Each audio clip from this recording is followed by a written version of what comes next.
I don't think I'm going to be able to explain this. I did a ritual last night, pretty extensive ritual that, you know, I was talking about. Prior to this, I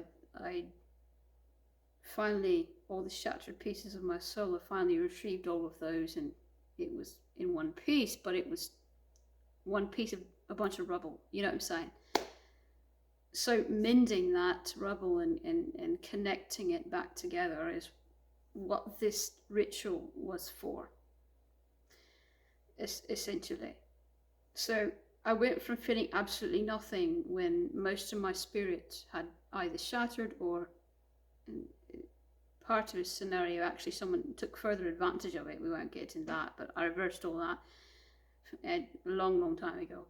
And anyway, so I went from feeling like a zombie, not being able to feel hardly any emotion at all, like 99.95% cannot feel, to, okay, I feel something now, but I know that it's broken.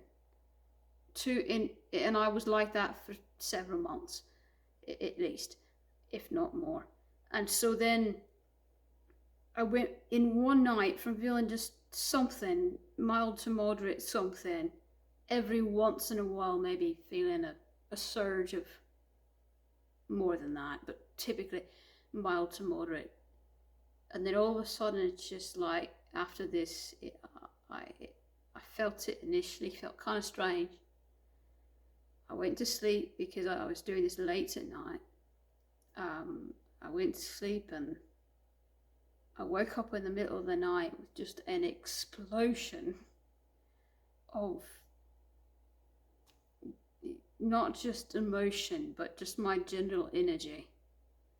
It is stuff I was feeling on a level that I had not felt in 15 plus years. So it's nearly every emotion that you can, well, not nearly every, but many different emotions swirling around all at once, very strong, that have been bottled up for nearly 2 decades, maybe even 2 decades to build. And they are now, you know, sidelined by just your general aura, your general vibrational energy that has come back as well. And it's a bit of overload, I'm not gonna lie. I didn't think that would do that, especially that fast, because what I was going for was, you know, I mean, I wasn't trying to fix everything in one night. I was just trying to fix as much as I could. I think I did a little bit more than I thought I was going to do. Guides and guardians and totems and everything must have helped a lot. The moon must have helped a lot, because I just don't see me being able to do that on my own. I know I had a lot of help last night for it to be this strong, you know. So I thought that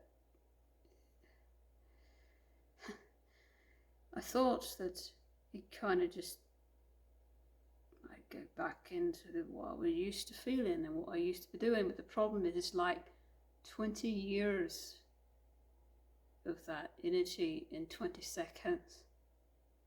And it repeats itself every 20 seconds. You know, it's a little over beyond what I like. It was like it came back stronger than it was before. And honestly, I don't know how much of that is just trying to process things that I haven't processed in over a decade. I mean, I'm sure that's a big piece of it. And how much of it is that maybe I've never been completely whole. Maybe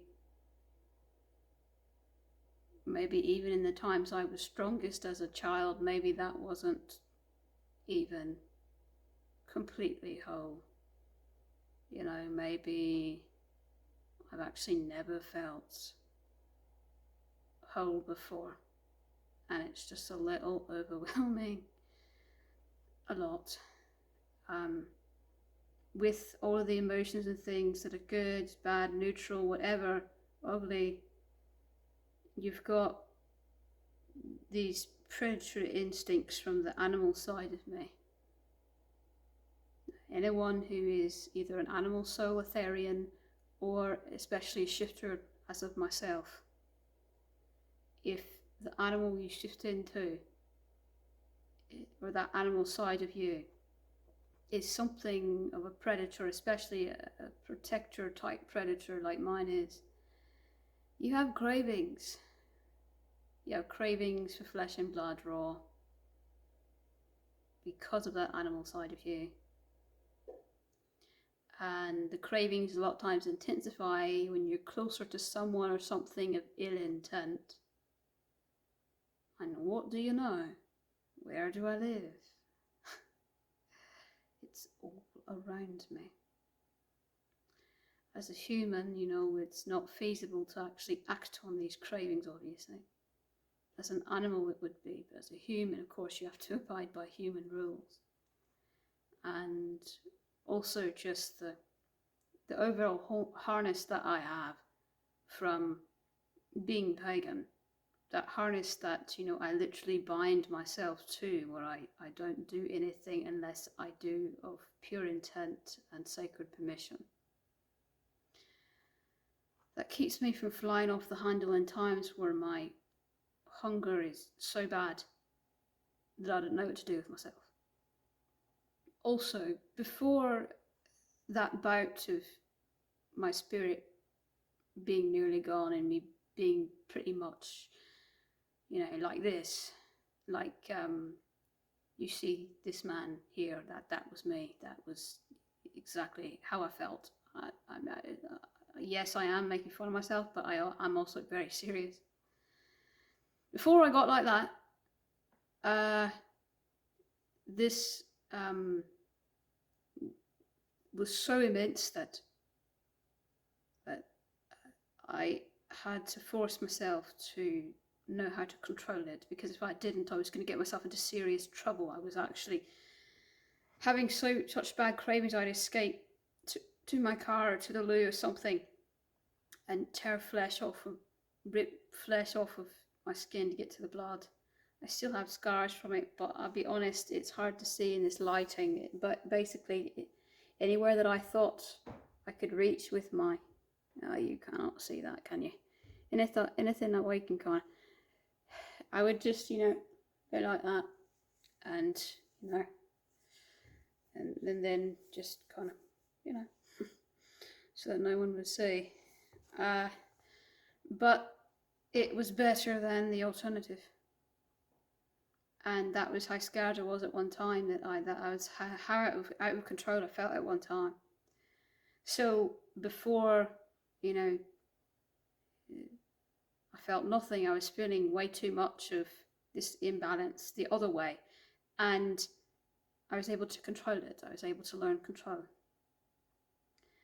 I finally got myself through the end of that. I got myself kind of where I could sit in a room full of people, even with those cravings, and not feel the need to run, you know.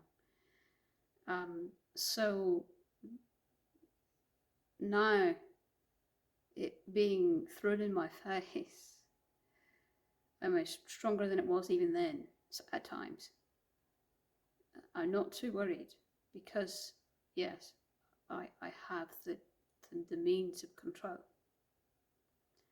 But just because I'm sitting there idly, you know, and blankly staring at the wall, it doesn't mean that that's what's going on inside. What's going on inside is pure chaos. It's a mess. It's a royal fucking mess inside. You know, and I think it will be that way until I process some of this that's been bottled up for so long. You know, just kind of what happens when you mend your spirit. Any energy, good or bad, that's been bottled up like that hasn't had its ability to be processed, is just going to be in your face for a while.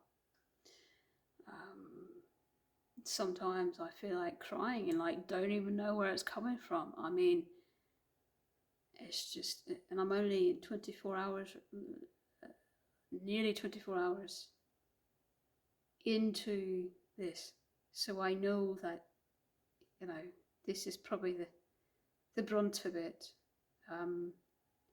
You know, the initial explosions are the brunt of it, but I'm not gonna lie, you know, it's a battle in my head.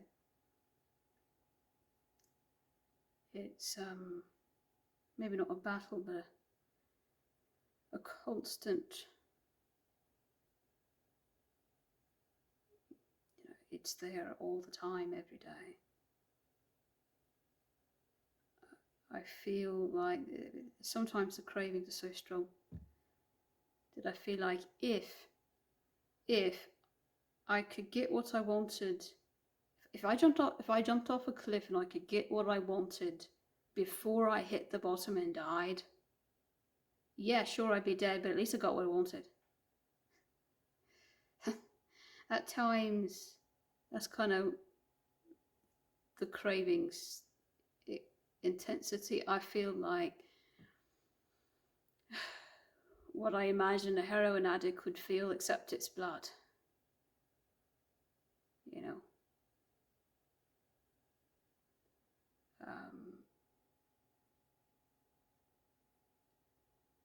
It's not like meat can get you by fully because it's the taste of the blood in the meat. It's that iron metallic taste that I'm after. So, and you know, it's just, I'm telling you right now, it's both good and bad. Because finally I've been able to do something I didn't think I'd ever do. And I've done it so quickly, you know, or at least had help to allow it to happen this fast, and very grateful of it. So I should be stuck on all the good things that are happening, you know, that I can feel everything, that my chakras are starting to mend better and all of that, and not get stuck on so much the instinctive side of things, like the cravings and the wanting to be run free in the woodlands. And, you know, I mean, things like that you'd think I wouldn't get stuck on, but for whatever reason, it's distracting me right now from realizing the good parts, just how much of an accomplishment, you know. I might not be fully mended, but just, I mean, it's undermining that side of it. I do these vlogs like this in real time, you know, as I experience things, because I feel like, you know, I cannot be the only one. In fact, I've met people like me in the past. In person, I've met them. And so I know somewhere out there is asking questions like, what's wrong with me? Is there something wrong with me? Am I bad? Was I born evil? Or was I, you know, all these questions in their head. And if they've been abused like me, those questions are even worse. So I'm trying to tell you you're not alone, and I'm trying to tell you it's all right and that nothing's wrong with you. It's just the way that you are, and that's not a bad thing. I know not many people watch this, but I'm hoping that one day someone like that's going to come along, and at least one of these vlogs is going to help them in some way. Because I don't get any joy out of exposing myself like this. I don't want to expose myself. It feels bad. But if it can help somebody else, then that's worth it.